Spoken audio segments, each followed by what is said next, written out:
Okay.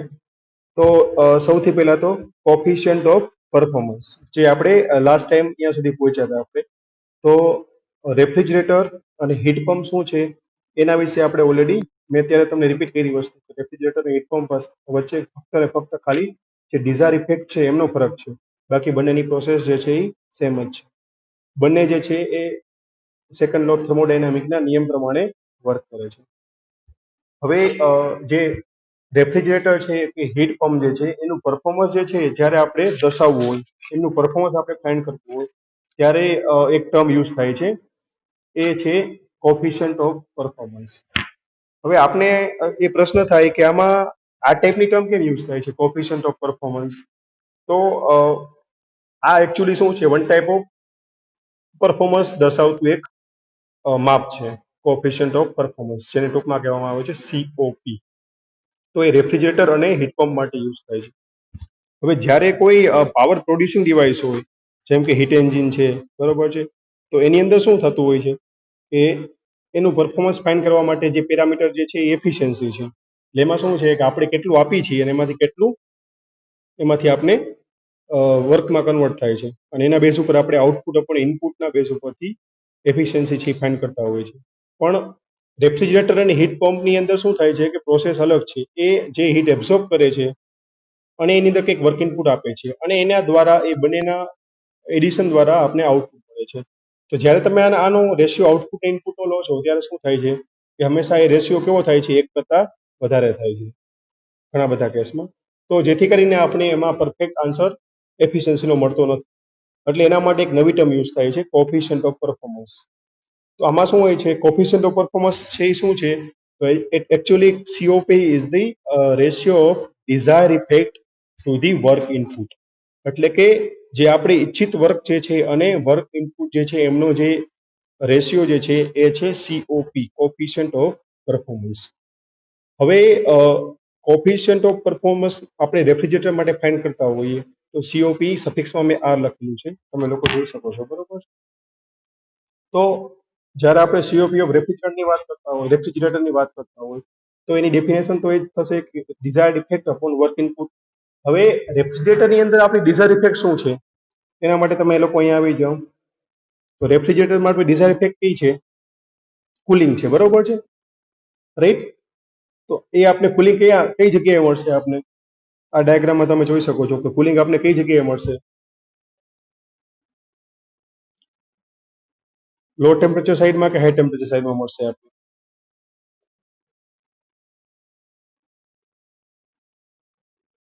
એની idea?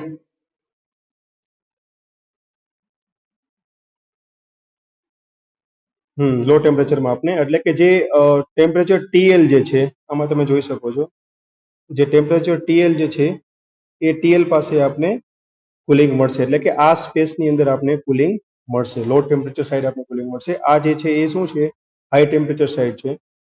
હવે વચ્ચે જે છે રેફ્રિજરેટર છે, રાઈટ. અને અહીંયા જે છે એ આપણે વર્ક આપીએ છીએ રેફ્રિજરેટર ચલાવવા માટે કમ્પ્રેસરના ફોર્મમાં. હવે લો ટેમ્પરેચર જે સાઇડ જે છે કે જે TL જે છે ત્યાંથી રેફ્રિજરેટર જે છે એ QL જેટલી હીટ જે છે એ શું કરશે, હીટને એબ્ઝોર્બ કરશે. QL જેટલી હીટ એબ્ઝોર્બ કરશે, અને એ હીટ એબ્ઝોર્બ કરવા માટે જે કમ્પ્રેસર વર્કની જરૂર પડશે એ WIN જેટલું કમ્પ્રેશન વર્ક આપશે. અને પછી જે હીટ જે છે આફ્ટર ધ કમ્પ્રેશન જે હીટ જનરેટ થશે એ હીટને વાતાવરણની અંદર એક્ઝોસ્ટ કરશે, જે તમે અહીંયા જોઈ શકો છો કે QH જેટલી હીટ જે છે એ એક્ઝોસ્ટ કરશે એન્વાયરમેન્ટની અંદર, એટલે કે હાઈ ટેમ્પરેચર રિઝર્વોયરની અંદર, જેનું ટેમ્પરેચર કેટલું છે, TH છે. અને તમે જોઈ શકો છો કે TH નું ટેમ્પરેચર જે છે એ TL કરતાં વધારે છે. એટલે કે આ પ્રોસેસ કેવી થઈ ગઈ, low temperature to high temperature heat flow થઈ ગઈ. તો હવે આપણે આ રેફ્રિજરેટરનું જે વર્ક જે છે એની આપણે COP ફાઇન્ડ કરવી છે. તો એમની ડેફિનેશન પ્રમાણે ડિઝાયર ઇફેક્ટ શું થશે, કે આપણી ડિઝાયર ઇફેક્ટ એટલે કે કુલિંગ ઇફેક્ટ. જો હીટ પંપ હશે તો એમાં ડિઝાયર ઇફેક્ટ કઈ હશે, હીટિંગ હશે. તો આપણે રેફ્રિજરેટરની વાત કરીએ છીએ તો એની અંદર ડિઝાયર ઇફેક્ટ જે છે એ કુલિંગ ઇફેક્ટ છે. અને નીચે વર્ક ઇનપુટ એટલે શું છે, તો કમ્પ્રેસરનું જે નેટવર્ક આપણે આપીએ છીએ એ વર્ક ઇનપુટ થઈ ગયું. તો એ થશે QL એટલે કે જે હીટ એબ્ઝોર્બ કરી, એટલે કે જેટલી હીટ એબ્ઝોર્બ કરી જેટલી હીટ એબ્ઝોર્બ કરી એમને એટલી જ હીટ શું થશે, જે ક્યુએલ જેટલી હીટ એબ્ઝોર્બ કરી એટલું જ આપણે કુલિંગ મળશે લો ટેમ્પરેચર સાઈડમાં. તો ક્યુએલ શું થઈ ગયું, આપણું કુલિંગ થઈ ગયું, કુલિંગ ઇફેક્ટ થઈ ગઈ આપણી. એટલે કે ક્યુએલ જેટલી હીટ છે એ રૂમમાંથી અથવા તો સ્પેસમાંથી લો ટેમ્પરેચર સાઈડમાંથી એબ્ઝોર્બ થઈ, એટલે કે આપણે એટલું અહીંયા કુલિંગ મળ્યું. અને નીચે શું છે વર્ક ઇનપુટમાં, વર્ક ઇનપુટમાં છે કે કમ્પ્રેસરનું જે વર્ક આપણે આપીએ છીએ W in, W net in. તો સીઓપી ઓફ રેફ્રિજરન્ટ શું થઈ ગયું, ક્યુએલ અપોન ડબલ્યુ નેટ ઇન. હવે આપણે વાત કરીએ સીઓપી ઓફ રેફ્રિજરેટર હીટ પંપની. તો અહીંયા ધ્યાન આપો બધા. સીઓપી ઓફ હીટ પંપની. તો સીઓપી ઓફ હીટ પંપની અંદર તમે જોઈ શકો છો કે એનું ફંક્શન પણ સેમ જ છે કે સિંક એટલે કે જે લો ટેમ્પરેચર સાઇડ છે ટીએલ, જેનું ટેમ્પરેચર છે અહીંયાથી હીટ એબ્ઝોર્બ કરશે, એની અંદર એબ્ઝોર્બ કરવા માટે કમ્પ્રેસર વર્ક ઇનપુટ આપશે, અને જે હીટ રિજેક્ટ થશે ક્યુએચ, એ ક્યુએચ જેટલી હીટ જે છે એ ક્યાં થશે, સોર્સની અંદર એટલે કે હાઈ ટેમ્પરેચર સાઇડની અંદર હીટને રિજેક્ટ કરશે.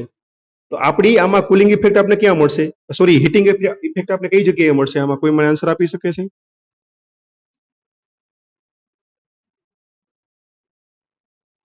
એટલે કે આ જે સાઈડ જે છે અહીંયા આપણે હીટિંગ મળશે, એટલે કે આપણી જે ડિઝાયર ઇફેક્ટ જે છે, ડિઝાયર સ્પેસ જે છે કે જ્યાં આપણે હીટિંગ જોઈ છે એ હશે કઈ બાજુ, હાઈ ટેમ્પરેચર સાઈડ હશે.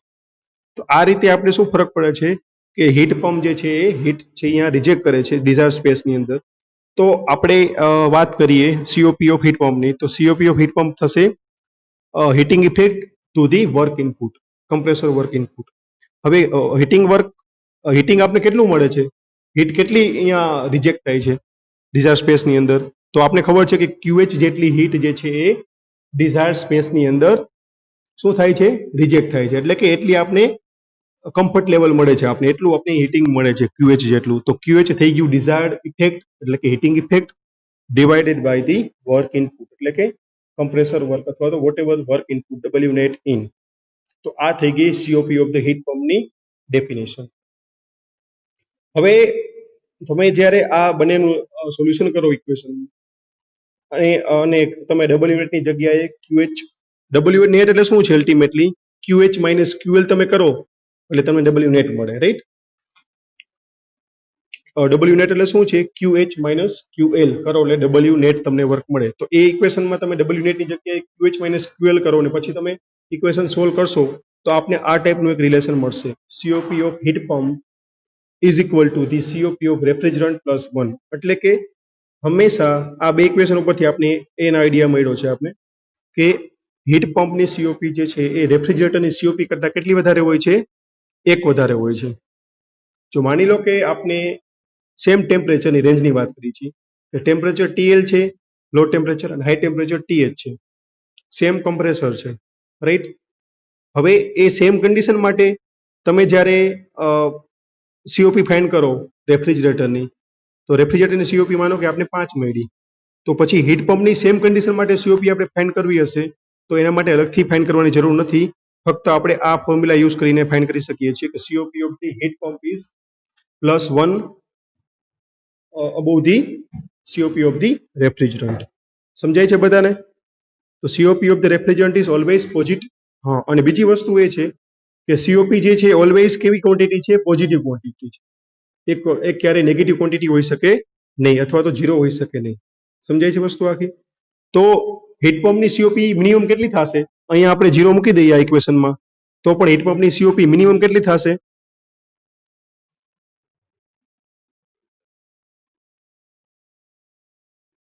એક તો થશે જ. એટલે કે આપણે એવું કહી શકીએ છીએ કે હીટ પંપની સીઓપી જે છે એટલીસ્ટ 1 કરતાં તો વધારે જ હશે અથવા તો 1 હશે. જો હીટ પંપની સીઓપી 0 નહીં હોય તો, એટલે 0 તો હશે નહીં, તો ડેફિનેટલી 1 કરતાં વધારે હશે. તો આપણે એવું કહી શકીએ છીએ કે રેફ્રિજરેટરની સીઓપી જે છે ઓલવેઝ પોઝિટિવ હોય છે અને હીટ પંપની સીઓપી જે છે 1 કરતાં વધારે હોય છે. હવે આપણે નેક્સ્ટ ટોપિક ઉપર આવીએ છીએ. આ સીઓપી બધાને સમજાઈ ગઈ છે, કોફિશિયન્ટ ઓફ પરફોર્મન્સ ક્લિયર થઈ ગયું બધાનું. આ ઇક્વેશન તમારે બધી જગ્યાએ યાદ રાખવું પડશે એક્ઝામ્પલ સોલ્વ કરવા માટે અને બધી જગ્યાએ. સમજાઈ ગયું બધાને વસ્તુ? આ સીઓપીમાં કોઈને કઈ ડાઉટ છે? ઓકે. હવે તમે અહીંયા સાઈડમાં મેં એક ડાયાગ્રામ આપેલો છે, ડાયાગ્રામ તમે જોશો તો તમને આઈડિયા આવશે કે ખરેખર એ આખી પ્રોસેસ સાયકલમાં કઈ રીતે વર્ક થાય છે. તો એમાં કમ્પ્રેસર પણ છે, કન્ડેન્સર પણ છે, એક્સપાન્શન વાલ્વ છે અને ઇવોપરેટર છે. તો કમ્પ્રેસરનું કામ જે છે એ રેફ્રિજરન્ટને કમ્પ્રેસ કરવાનું છે. એના પછી જે રેફ્રિજરન્ટ કમ્પ્રેસ થાય છે એમનું કન્ડેન્સરની અંદર શું થાય છે, કુલિંગ થાય છે. કુલિંગ થયા પછી એમનું જે લિક્વિડ જે છે એમનું એક્સપાન્શન થાય છે એક્સપાન્શન વાલ્વની અંદર, એટલે કે એમનું પ્રેશર જે છે એ હાઈ પ્રેશરમાંથી લો પ્રેશરમાં આવે છે. અને પછી જે રેફ્રિજરન્ટ લો પ્રેશરમાં આવે છે પછી એ ઇવોપરેટરમાંથી પાસ થાય છે. અને રેફ્રિજરન્ટનું પ્રેશર લો થવાથી એમનું સેચ્યુરેશન ટેમ્પરેચર પણ નીચું આવે છે, જેથી કરીને એ ઇવોપરેટરની સાઈડ જે પણ હીટ હશે એ હીટને એબ્ઝોર્બ કરશે. એટલે તમે જોઈ શકો છો કે આપને ઇવોપરેટર સાઈડ જે છે અહીંયા કુલિંગ મળશે અને અહીંયા હીટ જે છે એ શું કરશે, અહીંયા રિજેક્ટ કરશે, અહીંયા હીટને એબ્ઝોર્બ કરશે. તો ઇવોપરેટર એટલે કે આપણું જે રેફ્રિજરેટર જે છે એનો અંદરનો ભાગ થઈ ગયો, અને કન્ડેન્સર એટલે કે આપણી ફ્રીજનો અથવા તો રેફ્રિજરેટરની પાછળનો ભાગ થઈ ગયો. સમજાય છે બધાને? અને કમ્પ્રેસર જે છે એ તો નીચેના ભાગમાં આપેલું હશે. તો હંમેશા જે આપણો ફ્રીઝર વાળો ભાગ જે છે એ ફ્રીઝર વાળા ભાગની અંદર તમે જોશો તો તમને બધી અલગ અલગ કોઇલ દેખાશે. બધી એ કોઇલ બધી ઇવોપરેટરની કોઇલ હોય છે. જ્યારે તમે ફ્રીજના પાછળના ભાગમાં જોશો તો તમને કોઇલ અથવા તો જે પાછળનો ભાગ જે છે એ ગરમ લાગતો હશે. એ શું કામ લાગે છે કે જે અંદર હીટ એબ્ઝોર્બ થઈ છે પ્લસ જે કમ્પ્રેસર વર્ક ઇનપુટ થયું છે એ બધી હીટ રિજેક્ટ થાય છે QH જેટલી ફ્રીજના પાછળના ભાગ. આઈ હોપ કે તમને બધાને સમજાઈ ગયું હશે. હું નેક્સ્ટ આગળ વધું છું. હવે રેફ્રિજરેટર જે છે એની કુલિંગ કેપેસિટી કઈ રીતે આપણે દર્શાવવી, એમનો યુનિટ શું છે? તો એમના ઘણા બધા યુનિટ જે છે એમાંથી અલગ અલગ રિજિયન વાઇઝ અલગ અલગ યુનિટ યુઝ થાય છે, પણ મોસ્ટ વાઇડલી યુનિટ જે છે એ છે ટર્ન ઓફ રેફ્રિજરેશન અથવા તો ટર્ન ઓફ કુલિંગ. અને આપણે આ બધાએ જે ટર્ન શબ્દ છે એ બધાએ બહુ સાંભળેલો શબ્દ છે. આપને ખબર છે, જો કે ફ્રીજમાં તો ટર્ન શબ્દ યુઝ નથી થતો, નો ડાઉટ કુલિંગ માટે ટર્ન યુઝ થાય છે. જેમ કે આપણે એર કન્ડિશનની વાત કરતા હોય તો આપણે કહીએ છીએ કે 1 ટનનું એસી અથવા તો 1.5 ટનનું એસી કે 1.25 ટનનું એસી કે 2 ટનનું એસી જે છે આપણે જનરલી લેવા જઈએ તો આપણે કહેતા હોય તમારે કયું એસી પ્રિફર કરવું જોઈએ અથવા તો કયું એસી તમારે લેવું જોઈએ. એ આપણી સ્પેસ પ્રમાણે આપણે સલાહ આપતા હોય છે દુકાનવાળા. પણ ફ્રીજની અંદર જનરલી શું છે કે ફ્રીજનો યુઝ જે છે એ શેના માટે છે, એ આપણે હ્યુમન કમ્ફર્ટ માટે નથી.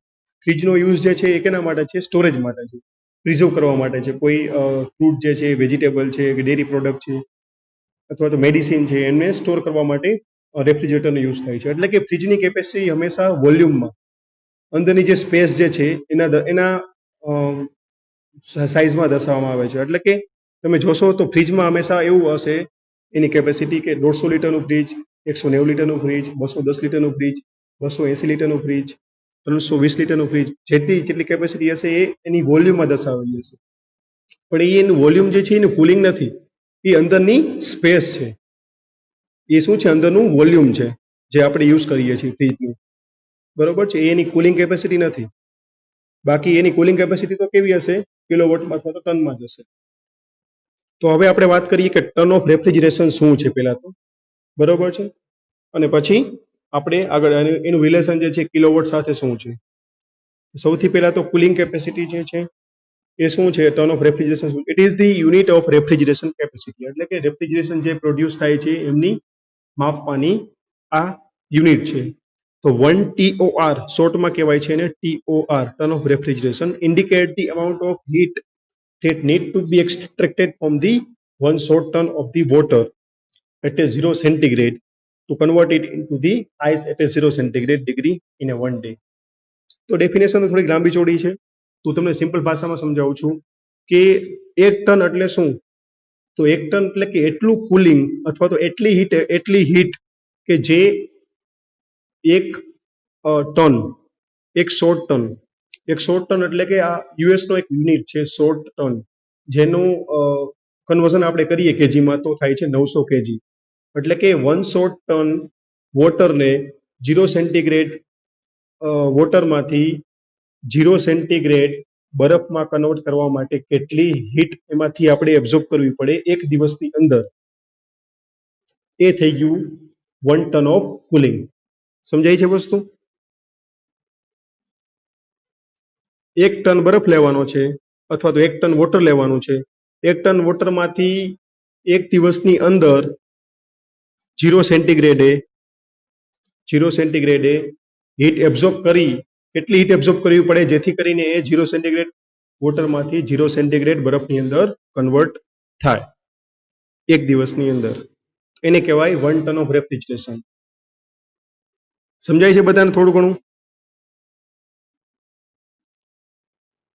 ઓકે, તો આપણે એને કન્વર્ટ કરીએ કિલો જૂલ પર સેકન્ડમાં અથવા તો કિલોવોટની અંદર, તો કેટલું થાય છે આપણે જોઈએ. તો અહીંયા નીચે મેં એનું કેલ્ક્યુલેશન આપેલું છે. તો 1 ton of refrigeration is equal to 100 ton of water, એટલે વોટર રાઈટ, અથવા તો આપણે બરફ લઈએ 100 ટન ઓફ આઈસ. તો એ 100 ટન એટલે કે 900 કેજી, અને કેટલા ટાઈમમાં પીગળવો જોઈએ તો 1 ડે ની અંદર, 900 KG per day into 335 kilo joule પર કેજી. એટલે કે જ્યારે તમે વોટરમાંથી બરફ કરો અથવા તો બરફમાંથી વોટર થાય, એટલે કે જ્યારે એ બરફમાંથી પીગળી અને વોટર બને 0 સેન્ટીગ્રેડે, ત્યારે કેટલી હીટ એમાંથી રિજેક્ટ થાય છે, અથવા તો વોટરમાંથી એ બરફ બને ત્યારે કેટલી હીટ એમાંથી એ એબ્ઝોર્બ કરવી પડે છે એનું માપ. એટલે કે એ થઈ ગઈ latent heat of fusion of the ice. તો આપણે આ વસ્તુ થર્મલ 1 ની અંદર ભણી ગયા છીએ કે જ્યારે કોઈ પદાર્થ જે છે ફેસ ચેન્જ કરતો હોય છે ત્યારે એનું ટેમ્પરેચર ચેન્જ નથી થતું, પણ શું ચેન્જ થાય છે? ફક્ત એનું ફેસ ચેન્જ થાય છે. ખબર છે ને આપણે બધાને? ખબર છે બધાને?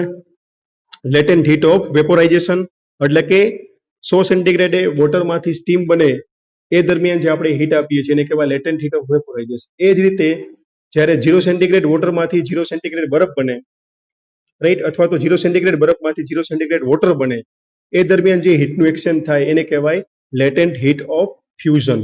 એટલે કે એક જે બરફ પીગળે છે એ દરમિયાન 1 કેજી બરફ પીગળે એ દરમિયાન જે હીટ એબ્ઝોર્બ થાય છે એને કહેવાય લેટેન્ટ હીટ ઓફ ફ્યુઝન. તો એ છે 335 કિલો જૂલ પર કેજી. તો એ 1 કેજીની વાત થઈ ગઈ. એને મલ્ટીપ્લાઈડ બાય આપણે 900 કરશું એટલે શું મળશે આપને?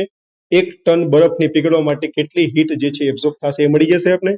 તો એ થશે 3,15,000, right, 3,15,000 kilo joule per day. હવે આપણે એને કિલો જૂલ પર ડે માંથી કન્વર્ટ કરી નાખીએ કિલો જૂલ પર અવરમાં. તો એને શું કરવું પડે? 3,15,000 ને આપણે ડિવાઈડ કરવા પડે 24 વડે, કેમ કે એક દિવસની અંદર 24 કલાક હોય છે. તો આપણે આંકડો મળી જશે કિલો જૂલ પર અવરમાં. હવે આપણે એને કિલો જૂલ પર અવરમાંથી કન્વર્ટ કરીએ કિલો જૂલ પર સેકન્ડમાં, તો પાછા 60 એક કલાકમાં કેટલી સેકન્ડ હોય છે? કેટલી સેકન્ડ એક કલાકમાં હશે?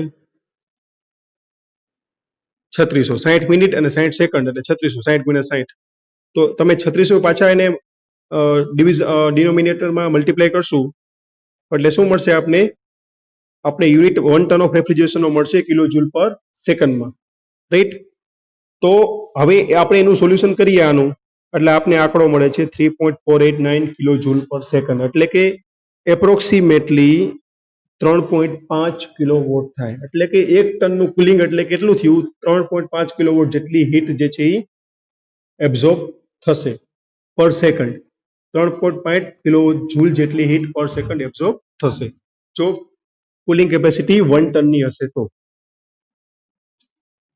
હવે આપણે નીચે આવીએ તો 1 ટન ઓફ રેફ્રિજરેશન એટલે કે 3.5 કિલો વોટ. જો આપણે મિનિટમાં વાત કરીએ તો 210 કિલો જૂલ પર મિનિટ, અને જો આપણે અવરમાં વાત કરીએ તો 12,600 કિલો જૂલ પર અવર. અને જો ડેમાં વાત કરીએ તો 3,15,000 કિલો જૂલ પર ડે. પણ જનરલી જે આપણે યુનિટ યુઝ કરશું એ યુનિટ કેવું થશે? 3.5 કિલો વોટ વાળું જે રિલેશન છે એ આપણે યુઝ થશે. એટલે માનો કે તમને ડેટામાં ટન આપેલું છે કે કુલિંગ કેપેસિટી જે છે ફ્રીજની જે છે 1.5 ટનની છે, તો આપણે એને કન્વર્ટ કરવાનું થશે કેમાં? કિલોવોટમાં અથવા તો કિલો જૂલ પર સેકન્ડ. તો શું કરવાનું? સિમ્પલી 3.5 ઇન્ટુ 1.5 મળી ગયું આપને. અને માનો કે ફ્રીજની કેપેસિટી કુલિંગ કેપેસિટી 1 ટનની છે, તો 1 ટનને આપણે કન્વર્ટ કરવું છે એને કિલોવોટમાં, તો simply 1 ton is equal to 3.5 kilowatt થશે. So ton of refrigeration or simply ton is often used as a general term to indicate the capacity or size of the refrigeration plant.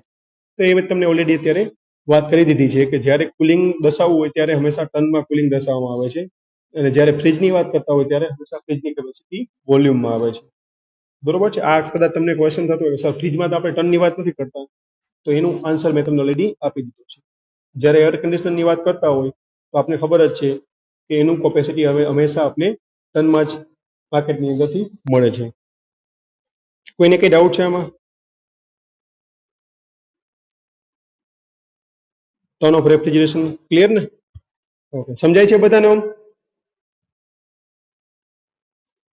કેમ કે મેં step by step calculation મૂકેલું છે જેથી કરીને તમારે કોઈ આગળ જતા કેલ્ક્યુલેશન કરવાની જરૂર પડે નહીં.